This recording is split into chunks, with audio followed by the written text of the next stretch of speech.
You're listening to the micro version of the Savage Lovecast at savage.love. If you're stuck in a relationship quandary, or if you're looking for sexual harmony, well, there's nothing you can't ask on the Savage Lovecast. Did you hear about the Pope? It happened a couple of weeks back. You probably already heard about it. The Pope told nuns that they needed to delete the porn from their smartphones. That was kind of funny. Didn't see that coming. Wasn't on my 2022 bingo card, as they say. But yeah, this couple weeks ago, you probably already heard about it. You probably already heard about Elon Musk buying Twitter, taking control of Twitter last week. That has been an unfunny shit show, but you probably heard about that. Did you hear, though, about the National Park Service asking Americans to stop licking toads? It's true. They did. The Park Service asked Americans who are out there licking toads to please stop. There are apparently some hallucinogenic effects depending on the toad, but it can make you really sick, and I can't imagine it's very good for the toads either. So you should probably not lick toads. You probably shouldn't buy Powerball tickets either. The prize for the lottery is now up over $2 billion, biggest lottery prize in history. Playing the lottery is a waste of money. It is a tax on fools, as the Italian nobleman who ran the lottery for his country in the 18th century famously observed. So it's not exactly new news that the lottery, or lotteries, all of them everywhere, are a scam. The odds are stacked so astronomically against you winning the lottery that it amounts to, quote, a tax on the mathematically challenged, which is how Roger Jones, professor of mathematics at DePaul University in Chicago, put it. It's just a nice way of saying, as other people have said, that lotteries are a tax on stupidity. I bought my lottery tickets this morning, and I don't want you buying one, as that will decrease my chances of winning, so don't you be a fool and waste your money on lottery tickets just because I did. You know, if you are wondering, you're probably wondering at this point what's up with today's intro. Popes, toads, lotteries, so scattered, so all over the place. This is what I sound like when I'm trying really hard not to think about the results of the midterm elections, which we won't know until much later today. In some places, it may be a week or more before we get results. All we know for sure is that the shit is going to hit the fan. We just don't know how much shit is going to pass through the fan and for how long. So, while we wait, I'm going to recommend some ways to pass the time, some distractions. Hump submissions are due in 1 month, December 10th. So if you don't want to think about the midterms, there's no better way to take your mind off the possibility of a Senator Herschel Walker than by making some porn with your buddies.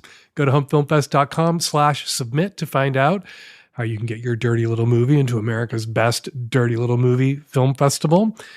What else? Distractions. Oh, Young Royals, Season 2, streaming now on Netflix. It's a gay teen soap. It's a little less idealized. It's a whole lot grittier than Heartstopper, also on Netflix, which is kind of amazing considering that one of the two leads in Young Royals is literally a Prince Charming. Well, maybe more of a Prince Pimply than Prince Charming, but still a future king. If you didn't catch season 1, you could spend the rest of the day, once you're done with the Lovecast, watching both seasons of Young Royals. I've also been watching Reboot, the new show on Hulu about a reboot of a 1990s sitcom starring Rachel Bloom and Paul Reiser. Really good. There are 8 episodes. Binge it, and that'll kill 4 whole hours. And then you can spend another hour or two debating what we've been debating around our house, whether or not the guy who plays Zach is hot. Zach, hot or not? I say hot. My boyfriend says not. What do you say? Of course, I always want to mention hot is subjective. Hot can be situational. Everyone's hot to someone.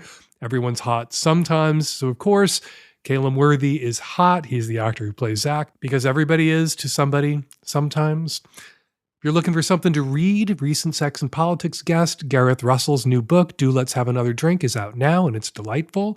Some of us read history, particularly royal biographies, for the juicy anecdotes. Juicy anecdotes are the reward for slogging through long chapters about military strategy or living conditions for the average person.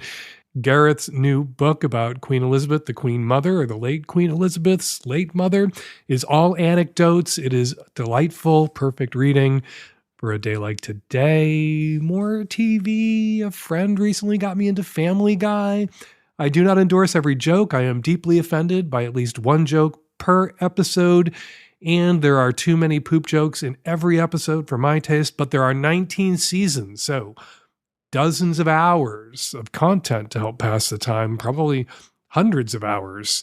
I would do the math and figure it out for you, but math is hard, and I'm not going to do the math. I'm just going to move on and recommend Interview with a Vampire, the new series, much gayer than the movie with Brad Pitt and Tom Cruise. A little gory for me, but Interview with a Vampire viewers are rewarded with the single most beautiful lingering shot of a man's rear end since we all got to ogle Emperor Augustus's ass on HBO's Rome in 2005.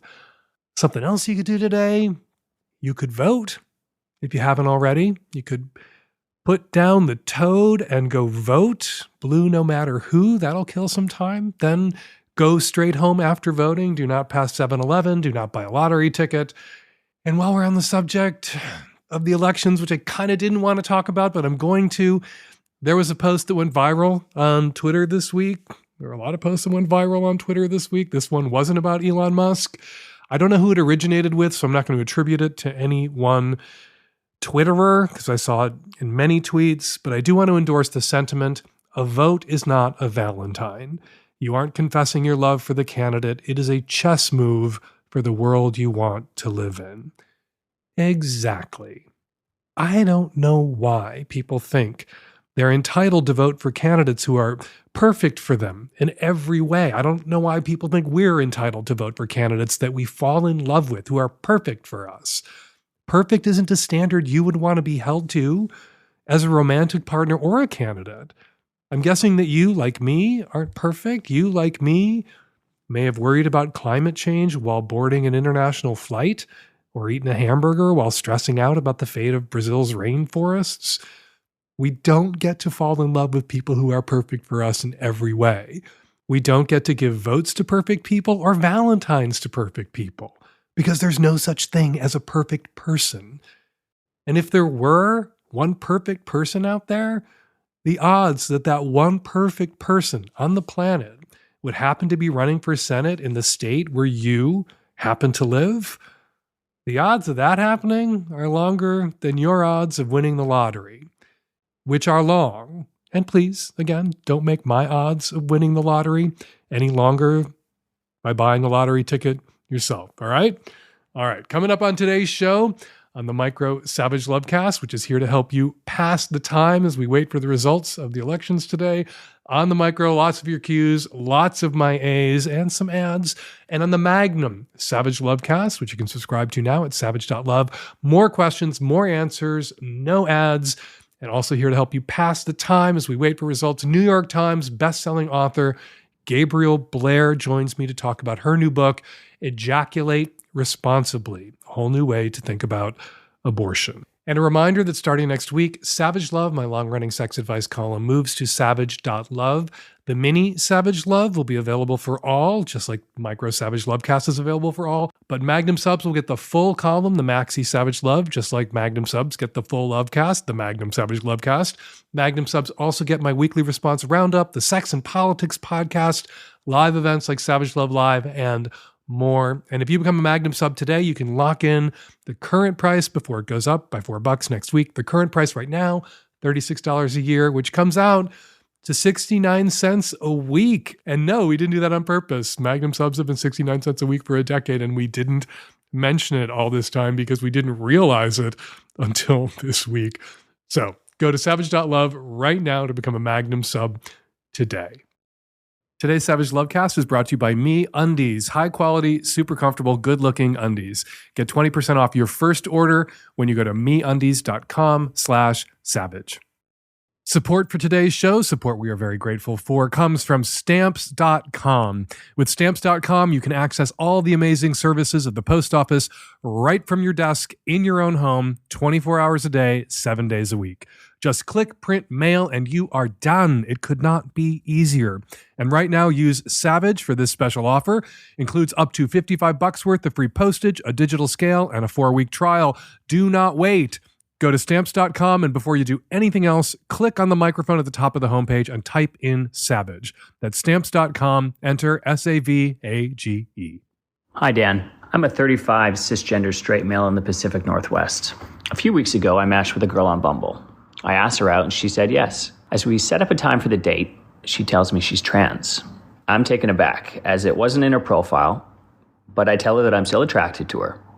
She asks me if I'm open to her being trans, and I say that I am, and I mean it. I do say something like this is normally disclosed. I bring up your name, Dan, as I remember you saying that disclosure, although not required, is good etiquette. She replies that Dan Savage does not advocate for disclosure within a profile and that I'm not even entitled to know that she is trans. I'm a little taken aback by her response, and at this point I should probably leave it, but I don't. I politely ask, if one can do so, where she is in her transition, which is where things go off the rails.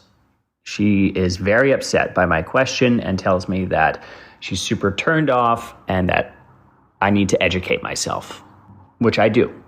I tell a friend about the situation and she shares 3 articles she thinks are relevant. I read them with an open mind and come away further understanding just how much trans people have to deal with. It's a lot. But something recurs in these articles, an idea that I'd never heard of before: genital preferences. One article states very clearly that having genital preferences is akin to being transphobic. Now, I understand the question I asked must be very uncomfortable for her, but is it okay to expect somebody to invest time, energy, and money into a potential deal breaker? And what if it's not a deal breaker? In one of these articles, the writer talks about desirability politics, which is about the struggle of people classified as unfuckable by the dominant culture. Kind of hard to be unfuckable if that's what someone's going for. Look, maybe I'm obsessing too much over genitalia. Maybe that's low vibrational. After all, I wouldn't ask a non-trans woman about what's going on downstairs for her before meeting her. I get that. I fucked up by asking that question. But when I bounce it off of my friends, most of which are all millennial, Gen Z, leftist liberals, they all think that having genital preferences is the same as free speech. It's a natural right. So are we just out of touch, or is this idea of genital preferences a step too far? To clarify, I think that trans people should disclose before hooking up with someone for their own safety. And I think there's some lingering hangups about the unfuckability of trans people that are really rooted in where trans people, trans awareness, trans rights were 30, 40 years ago, when to be trans was really to be seen as undesirable and unfuckable.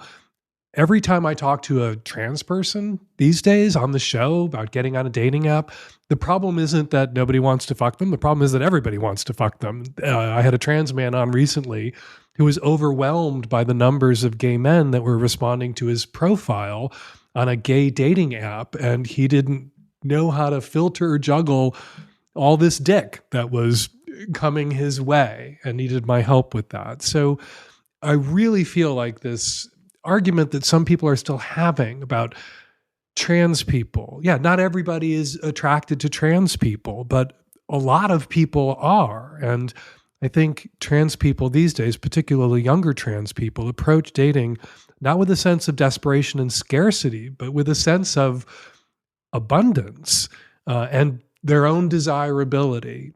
All right, so I think trans people should disclose. I think this woman did disclose. I don't think trans people, as she said, are obligated to put this front and center on their dating apps. They don't have to lead with it, but they should, for their own safety and to screen out people, to spare themselves from wasting time on people who wouldn't be into them, disclose it before the first date, which is what this woman did.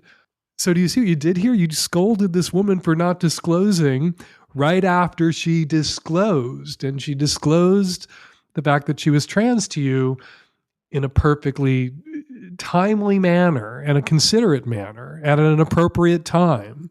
after you connected online and before you met up for the first time in person. That isn't hiding the balls, if I may make a joke, and I probably shouldn't, but that isn't hiding the balls. That's being very upfront.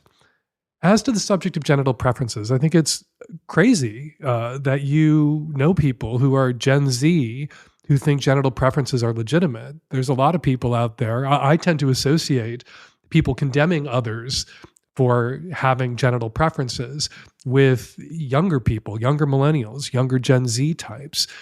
I think genital preferences are perfectly legitimate.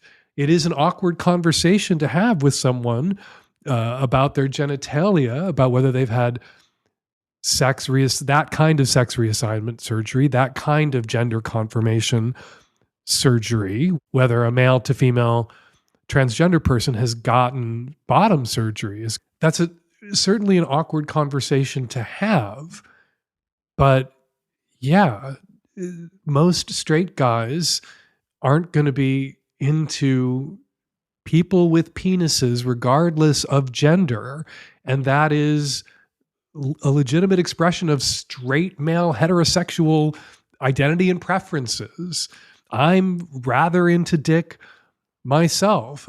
I have lots of gay friends, particularly Gen Z and millennial gay male friends who don't just sleep with, don't fetishize trans men, but date trans men, see trans men as potential boyfriends, partners, husbands. Maybe their homosexuality is broader, deeper than mine. Maybe their gayness is more transcendent than mine because their gayness isn't limited by sex. They're attracted to men regardless of sex. But yeah, not the case for me. Not the case for many people, even most people. But still, there is no shortage out there of straight guys who are up for, into dating trans women, whether they've had bottom surgery or not. And trans women, when they disclose that they are trans, instantly remove from the pool of guys who might be interested in dating them, guys who aren't interested in dating them. And then they won't have to waste their time on those guys, which is why I think trans people should disclose, not to spare potential partners from the horrors of going on a first date with somebody who is trans, but to spare themselves the horror, the stress, the annoyance of going on a date with someone who's transphobic. I think perhaps, if we just go by simple majorities, maybe the dominant culture, the majority of the people who move through the dominant culture regard trans people as unfuckable. But there's an enormous number of people out there now who regard trans people as not just fuckable, but desirable. I don't know if you're one of them, but if you aren't, don't waste this woman's time. Sounds like you had a shitty, icky, gross conversation. Sounds like right out of the gate, she disclosed. You scolded her for not disclosing as she was literally disclosing. Yeah, don't bother this woman anymore and try to do a little bit better with the next trans woman that you connect with on Bumble or any other dating app. And you are entitled to having a preference where genitals are concerned. Genitals play an enormous role in sex. And you are, when you're out there dating, seeking a sex partner. And you're allowed to take genitals into consideration when making those sorts of selections. Hey Dan, early 20s, bisexual female from Sydney, calling about open relationship things. My boyfriend and I have been together for almost 4 years, monogamous for about 3.5, and open for 6 months. Since we opened, we've been having a lot of great experiences with different partners, but have always agreed that we're non-monogamous rather than polyamorous. Mostly because we just wanted to ease into the non-monogamy world and not get too involved or attached to other partners too quickly. Although we are both pretty demisexual and so have been forming ongoing connections with other people that we're sleeping with. It's become somewhat of a blurry line between open and poly now, but both him and I have made at least one independent connection with other women. I guess the relationship is naturally moving into a more hierarchical poly dynamic, I think it's called, where him and I are nesting partners or primary partners. My issue is, though, the girl I have been, I guess, friends with benefits with has developed feelings for me, and the girl that he's been seeing, I think, is starting to feel the same for him. It's been so beautiful to get closer to these women independently, and sometimes all of us together. The person I've been seeing has said to me that she sometimes struggles with the fact that she thinks she'll always come second to my boyfriend, which I guess is kind of true, as he's my first priority. He's my primary. I don't know, we've always been honest. We've always tried to be as ethical as possible with our metamors, I think they're called. But I've been seeing on a lot of poly Instagram pages and stuff that the whole hetero couple open relating and being each other's primaries gets a lot of hate and can be seen as kind of unethical or something.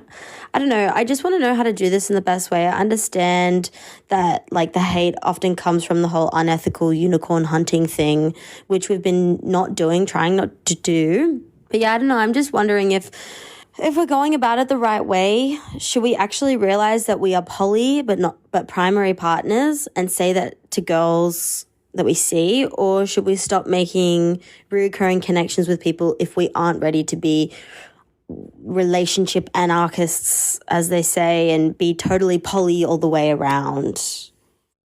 I'm having a hard time understanding how you would square being demisexuals with being open but not poly. A demisexual isn't really attracted to someone until there's some sort of emotional connection. Now, an emotional connection can be fleeting. It can last an evening. I think that some people who are demisexuals are perfectly capable of having one-night stands and keeping things casual. But I don't think, based on the rest of the information that you shared, you and your boyfriend are capable of that. You've both established relationships with these other women that you're dating.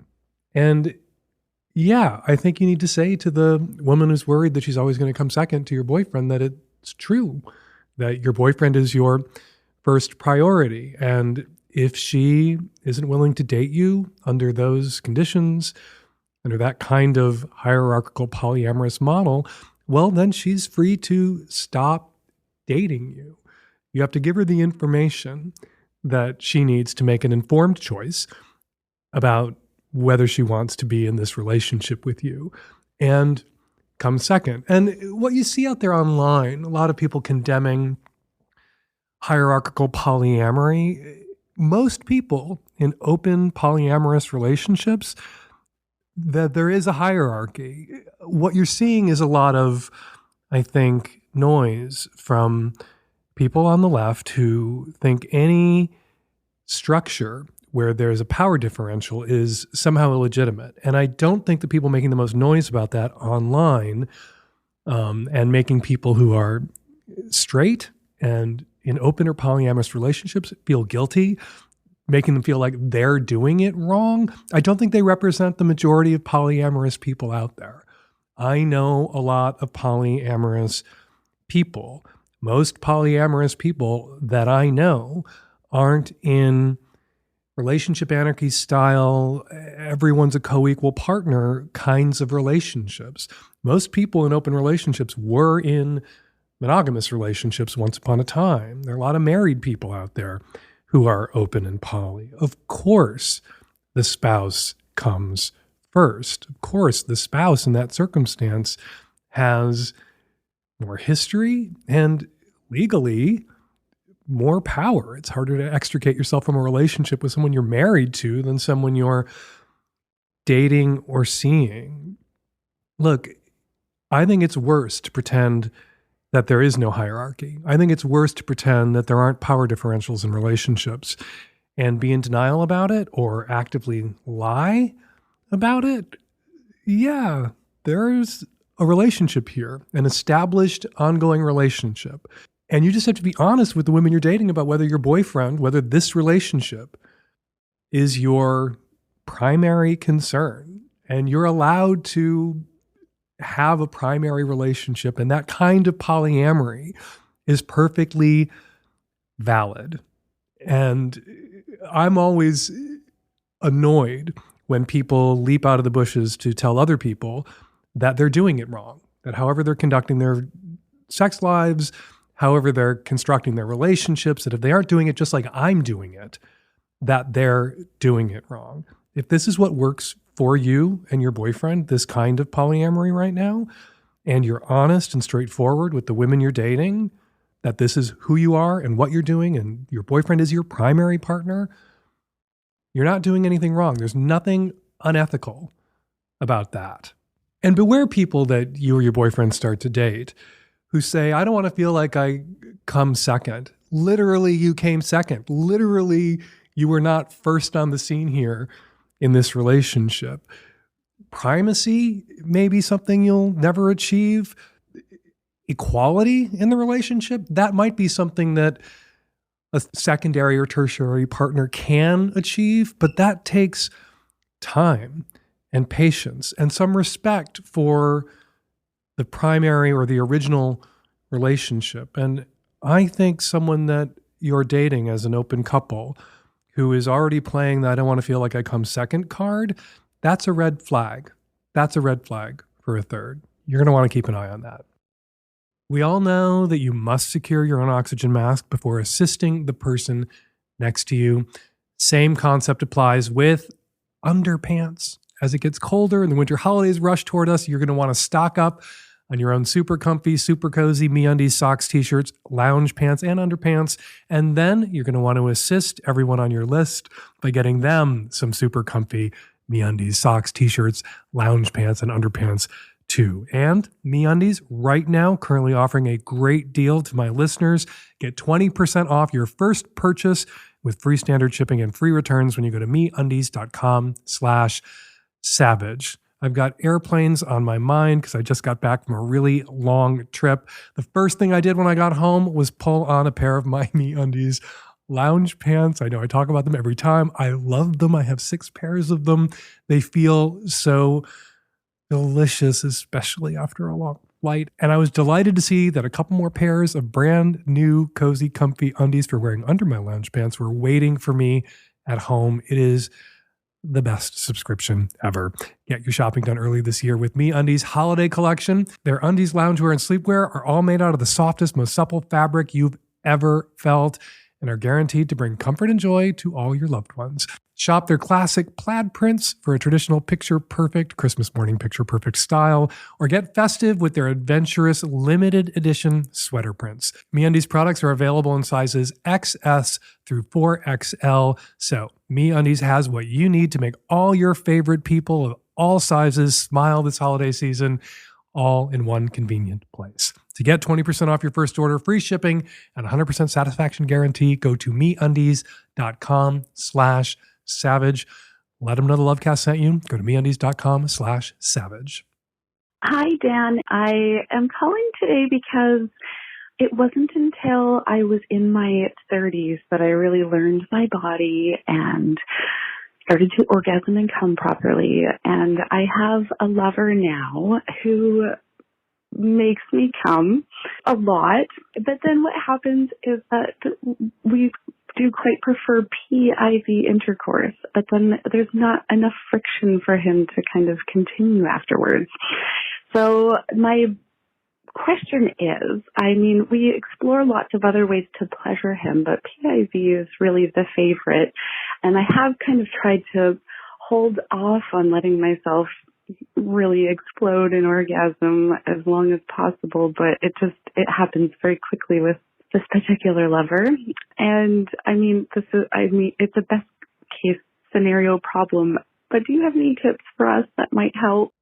Well, obviously, if after you've had a whole bunch of orgasms, you're so lubricated that there's not enough friction for him, you might want to let him come first, let him have his one measly, pathetic male orgasm before you have your awesome, amazing, superhero multiple female orgasms. That said, I do have one suggestion. I do have an additional suggestion. I have a sex toy suggestion, but I'm almost too shy to say the name of it out loud because I don't want to offend you. But there is an insertable sex toy that is popular with some gay men. It is called a pig hole. It's basically a hollow butt plug, a butt plug that you can see through like a periscope. And you can insert that into someone's, well, I've only ever seen it inserted into someone's butt. And then you can fuck that pig hole. And of course, it doesn't self-lubricate. So you might want to think about acquiring a couple of pig holes and really getting into some like crazy sex play.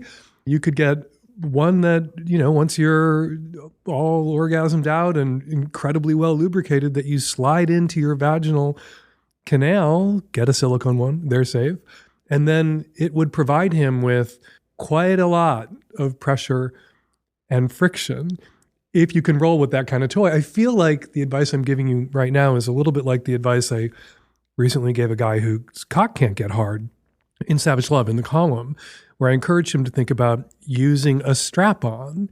For some men, that's going to, some straight men, I think that's going to be too sandpapering of their insecurities or feelings of inadequacy to use a strap-on, to use a strap-on dick during sex that takes the place of and maybe bigger than their own dick, certainly isn't going to have erectile issues like their own dick, since it's not a dick, it's a dildo. And here I am suggesting to you, a person who, you say you really love PIV, that probably works for you emotionally, to like, in the same way I told that guy to get a strap on and get a bonus dick, have another dick, I'm telling you to get another hole or supplement the hole you've got with another hole. But it's a big swing. Sounds crazy. Might just work. You can also experiment with some different positions and see if you can't find angles for him penetrating you where there's more pressure against a particular, one of your vaginal walls, a particular part of your vaginal cavity that cuts through, or it helps his dick blast through all that extra lubrication, and then he can get off. But wouldn't it be fun to be the first woman out there with a pig hole in her nightstand drawer?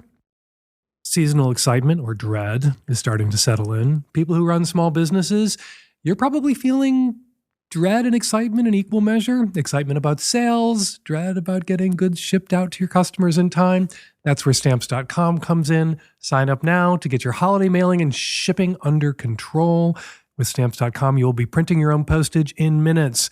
Stamps.com is your one-stop shop for all your shipping and mailing needs. Get access to the USPS and UPS services you need to run your business right from your computer. No lines, no traffic, no hassle. And you'll get major discounts on USPS and UPS shipping rates up to 86% off.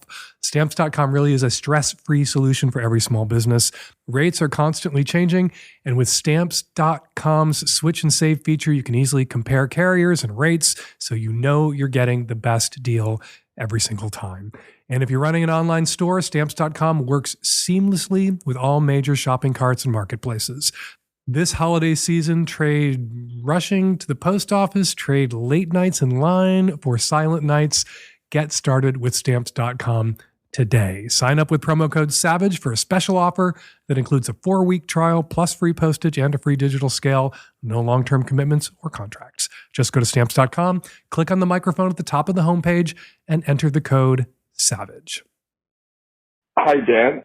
So I received a message recently, a text message that was saying that a friend of mine, a good friend of mine, was a rapist and a predator. It's from a number I don't recognize, and this person said, absolutely do not respond. I'm going to block you after I send this message. Very much weirded me out, creeped me out at the time. Wasn't sure what to make of it. And I'm caught between trusting a friend that I've known for a few years and believing victims, despite the fact I don't have any idea who this person could be. This friend and I are not dating, although he did ask me out once. I said I didn't feel that way, and he let it go. There's never been a problem. Other than that, no signs of anything suspicious. But since that text, I find myself feeling suspicious over nothing that I can tangibly feel. And every time I think of that text, I get very shaky, I get very nervous, and I'm a little uncertain why or what to do about it. The other thing that does come to mind is I sometimes wonder who's watching us or knows that we're spending time together and has my number. Whoever sent that text message was trying to get in your head, and it worked. You couldn't respond to them. They blocked you. It is an unsubstantiated allegation. Someone may have maliciously made that allegation because they have it in for your friend, or your friend raped someone and they don't want to go public with the accusation, but they want other people to know. Now, it doesn't sound like this person reached out to you and said, I'm concerned for your safety. I'm concerned that there is a predator in your midst. I'm concerned for other people in this person's life. And for whatever reason, I can't come forward, but be careful, watch out. Doesn't sound like that's what whoever sent this message was trying to do. It sounds like whoever sent this message was trying to do exactly what they achieved here, which was to make his friends feel unsafe, uncomfortable, freaked out about being around him. And, you know, somebody who's a rapist, somebody who's a sexual predator doesn't go around with a sign that says, I am a rapist, I'm a sexual predator. It is often not who you would, I mean, not that you would have friends where you think that guy's probably a rapist, but it's often not who you would think. Rapists don't have rapist tattooed on their forehead, except for Donald Trump, who basically has rapist tattooed on his forehead. And so just because there's nothing he's done or said or that you've ever heard about him that would lead you to believe that he is out there sexually assaulting people, and I can only assume if any of that were true, if he'd been doing and saying things that led you to believe he was a sexual predator, he wouldn't be your friend at all. Yeah, it sounds like this person just may have maliciously made this allegation out of anger. I can't imagine you're the only person that whoever was sending that text message sent that text message or text message like it to, and it's probably gotten back to your friend. So here's what you can do, and it really is the only thing you can do. You go to your friend and say, I got this really disturbing message. What the fuck is up? And then you're going to have to gauge his reaction and trust your gut. Now, maybe he's a sociopath and he has been out there sexually assaulting people, and he'll be able to look confused, shocked, wounded, and seem completely credible when he denies ever having sexually assaulted anyone. Or maybe the shock and credulity will be authentic because he hasn't actually raped anyone. And if somebody is waging a campaign against him, he may not have brought it up because he doesn't want to talk about it. He doesn't want to give it legs. He doesn't want to give it energy or power. But you may find out that lots of people that he knows have gotten this message from, who could it be? An angry ex? Somebody that he rejected? Somebody that he possibly had a sexual encounter with that went south in a way where the other person wound up feeling like they had been sexually assaulted. And it wasn't his intent to make them feel that way, but it is kind of how emotionally it played out. There's all sorts of things that could be possible here. But just rounding a friend, someone you know and love and trust, up to rapist because you got an anonymous text message, I think your friend deserves better than that from you, at least deserves a conversation with you where you take these concerns to him. And if he's being harassed or stalked himself, he may need to know that this is still going on or ongoing. But in the end, you're only going to have the word of this anonymous person who reached out to you by text because they were sincerely concerned or they were just trying to stir up shit for your friend, and your friend's word to weigh against each other. And then you're going to have to make an informed judgment call. And you may get it wrong. You may get it wrong, but only you can make that call. And you can't make that call until after you have a conversation with your friend about this mysterious text message. Hi, Dan. 40-year-old fluid female here, married for 7 years to an excellent husband in an ethical, non-monogamous relationship. And I've been seeing someone for about a year. I was the first to open it up. My husband's been looking and finally found someone who he's mutually interested in. And here are the problems. So she lives about 2 hours away. She lives with her 13-year-old child and a roommate. So the last time they met up, the one and only time, in fact, that they met up, a couple days ago. He asked if he could get a room. I said he could. Can she pay for half? She responded with this really long message full of excuses why she's broke, ranging from roommates to exes to landlords. I don't like excuses, so I just said, whatever, yeah, go ahead. You can pay for the room this time. The other problem is I make twice as much as him and I spend half as much as him. So he's basically spending my money on these hotels. So I guess my dilemma is, why can't he stay at the gal's house? Well, I told him because he can't, because it makes me uncomfortable, because it shows bad judgment to be introducing your 13-year-old daughter to someone you just started seeing. He told her that I didn't want him staying there. And she said, quote, my daughter is 13. She's not a kid. She's not going to give a fuck and probably won't even notice you're there, which is even more red flags to me. So what should I do? Should I let my hubby stay with a chick who definitely doesn't have good judgment in her house with a 13-year-old girl who is supposedly not a kid? Do I let him continue to spend my money on hotel rooms? I also offered them to come stay at my place, and I would leave, but she has 20 more excuses on why she can't make the drive, and pretty much because of finances. Should I suggest they fuck in their cars?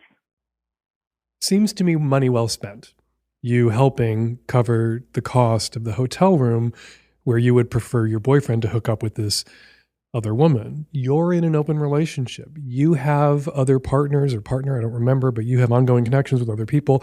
He's had to look long and hard to find somebody that he could connect with. It is a truth universally observed that women in open relationships and opposite sex open relationships have a much easier time of finding other partners, men or other women who are willing to sleep with partnered or married women are a lot easier to come by, come near, than women willing to sleep with men who have wives or girlfriends at home. And it seems to me that it would be in your own best interest for your partner, after not having had another partner for the entire time your relationship has been open, to have someone else of his own. And if you help underwrite that redounds to your benefit.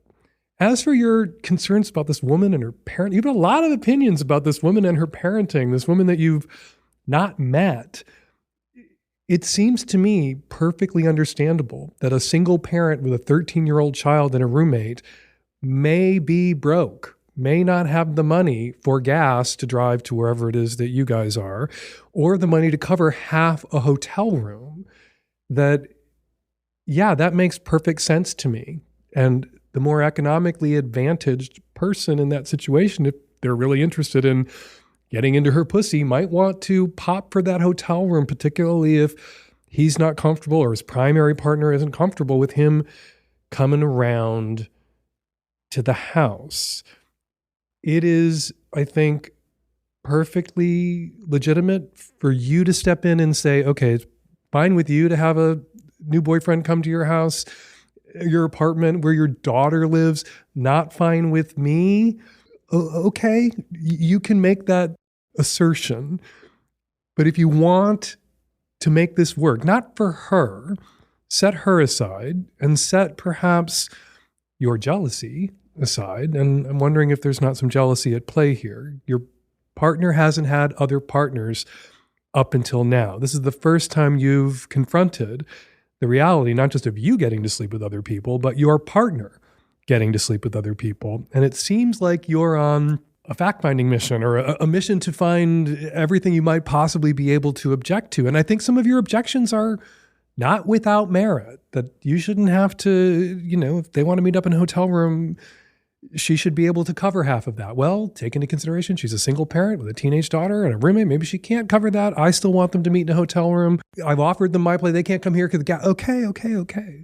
Yeah, maybe some of that is sketchy. Maybe this will run its course quickly, but I don't think in your partner's eyes you want to be perceived as the one who sabotaged the first connection he made with someone else by raising a million objections, even if a couple of them have merit. People shouldn't introduce their kids, and I think 13 is also still a kid, to a brand new sexual partner. I'm with you there. But I think you might want to err on the side of making your objections and concerns known, while facilitating this relationship and not being perceived by your partner or this woman as the enemy. That's not a place that you want to be. And if you step into that role, the obstacle or the villain, it'll take longer for this relationship to run its course than it might otherwise. Dan, my partner and I have been enjoying an open relationship for several years now. An observation that my partner found interesting is that the older women, let's say late 50s, 60s, a gorgeous woman in her early 70s, love to eat his ass, like devour, like jump right in without hesitation. I've watched it myself. He, of course, loves it. One of my partners noticed this when he also was with older women. Dan, any ideas why these badass rock star women, who I absolutely adore, love eating ass clearly more than the younger ladies? Well, I think it's because during the Depression, there wasn't that much to eat. There was just ass. And so they had to make, I don't know. I don't know why all these old women that your partner's fucking are into eating his ass. No one has ever pointed this pattern out to me before. So I'm going to toss this to my listeners out there of all ages. Has anyone else noticed this? That old ladies are more enthusiastic about eating ass than younger women? You know, eating ass wasn't something that I was doing out of the gate, right after I came out of the closet, right after I started being with other guys. Ass eating then, when I first came out, was kind of regarded as really naughty and totally a varsity level kink almost. And ass eater, you know, got tossed around as an insult, even in gay circles. It's become normalized over the last few decades. But maybe it's the case that just like it took me some time to get comfortable with the idea of eating ass, it takes women some time to get comfortable with the idea of eating ass. And by the time they've developed a taste for it, they're in their 70s and their faces are buried in your partner's ass. But I don't think there's any research into this or data. So we're going to have to lean into anecdote. Listeners, any observations? Anybody else out there notice this pattern? Give us a buzz. All right, before we get to this week's listener response calls, let's read some tweets. And yes, we are going to keep reading tweets for a little while longer, but we are monitoring the tweet situation and we reserve the right to stop reading tweets at any moment. Ricky Polite tweets, my 2 bits for the age gap relationship couple: book a long weekend in a gay oasis. Palm Springs on any given weekend in February will give them enough adventure options to figure something out. Wilton Manors, Puerto Vallarta, get out of town. Get out of town. Always good advice for couples looking to have an adventure together, age gaps or no age gaps. Daniel Summers tweets, may as well use the Savage Lovecast hashtag while at Fake Dan Savage is still reading listener tweets. Thankful to have other means of pestering you, Dan, if this place tanks entirely. I've never pestered Daniel when I hear from you on Twitter or elsewhere. And finally, NIN Girl Jane tweets, do Magnum subs need to sign in on your website to continue reading your full column, Dan? Or will we receive a special URL via email? Thank you. Excited for the live stream this week. I'm excited for the live stream this week too. And no, Magnum subs don't need a special URL, or URL as I like to call them. When you log into savage.love, the maxi column, the full Savage Love column, will be automatically unlocked for you, just like the Magnum Savage Lovecast already is. All right. Thank you to everybody who posted to your social media accounts about the Lovecast this week. Help spread the word. And if you want me to read your tweet on an upcoming episode of the Savage Lovecast, be sure to use the hashtag Savage Lovecast. And if you want me to join you on Mastodon or Matador or Mastication or whatever it is, you will have to explain to me how registering for that site works. I tried and I could not figure it out. All right, on to this week's listener response calls. Hey Dan, response call for the guy who made a move on the girl with a boyfriend. I will say, for the future, it reminds me a lot of this older call where you had given the advice to be very direct in asking somebody out and always inviting the no. I thought that was so perfect because I do think that, you know, as wonderful as it is to have this kind of newer awareness around what women go through, it does unfortunately put other people in this difficult situation where really nice people then just feel too afraid to ask people out, which is also very sad. And I just think that if somebody approached me in that way, if they came up to me and said, hey, I'd really love to go on a date with you, completely understand if the answer is no, I promise I won't get upset or make it awkward. That would be so incredibly hot. And even if I wasn't interested in the person, I think that it would just make the interaction feel so much nicer and more comfortable. So there's really just like no losing in that situation. And just wanted to say that I hope people utilize it more. Hi, Dan. I have a comment about the hetero-flexible guy. My experience with that is what hetero-flexible means. It's a guy that wants to bang my wife and doesn't mind if I suck his dick. I know your view on the situation is that we should celebrate that, but the fact of the matter is, from my perspective, these guys seem like scumbags, absolutely unethical, and I don't appreciate them at all. Hi, I'm calling in response to the caller who had a crush on a transmasculine tattooer in their area. I'm going to say, please do hit on them. I'm a transmasculine tattooer, and I've definitely had crushes on clients, and I'm more implicated as the person that can't make the move in that scenario because I would be harassing a client. So if you're feeling the vibe and they're sending it back to you, I wouldn't do it during your appointment, obviously. I think Dan's advice is spot on, but please do, because they definitely can't be the one hitting on you. You're in the better position there to initiate that contact. So go for it. It's flattering. It'll probably make their day. Who doesn't like to feel hot? So shoot your shot and be graceful about the rejection if you get it. And we're going to leave it there. Got a question for next week's Lovecast or something to say about something I said on this week's Lovecast? Use the voice memo app on your phone to record your question or your comment and email it to us at voicemail@savagelovecast.com, or you can call us at 206-302-2064. I will be hosting Savage Love Live, a live stream exclusively for Magnum subs this Thursday at 6 p.m. Pacific, 9 p.m. Eastern.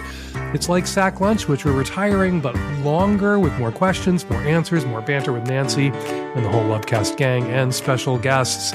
Lock in your Magnum sub now, just 69 cents a week, $36 a year at savage.love. Micro listeners, this week we're going to drop an episode of Sex and Politics into your feed so you can check it out. It's my conversation with Mike Pesca from a month ago. Mike Pesca, of course, is the host of The Gist. He's got a new show out now, Not Even Mad. We had a rollicking convo about Vladimir Putin and podcasting and Army Hammer and a ton more. Look for it tomorrow in your normal micro feed. And please, we're trying to tempt you into becoming Magnum subs. If you are so tempted, please join us. Become a Magnum subscriber today at savage.love. Follow me on Twitter for now at FakeDanceSavage. Follow Gabrille Blair on Twitter for now at DesignMom. And fuck with the tech-savvy at-risk youth forever and right now on Twitter at Lovecast, TSARY. Savage Lovecast is produced every week by Nancy Hartunian and me and the tech-savvy at-risk youth and Nancy. We'll all be back at you next week with another installment of the Savage Lovecast. Thank you for downloading.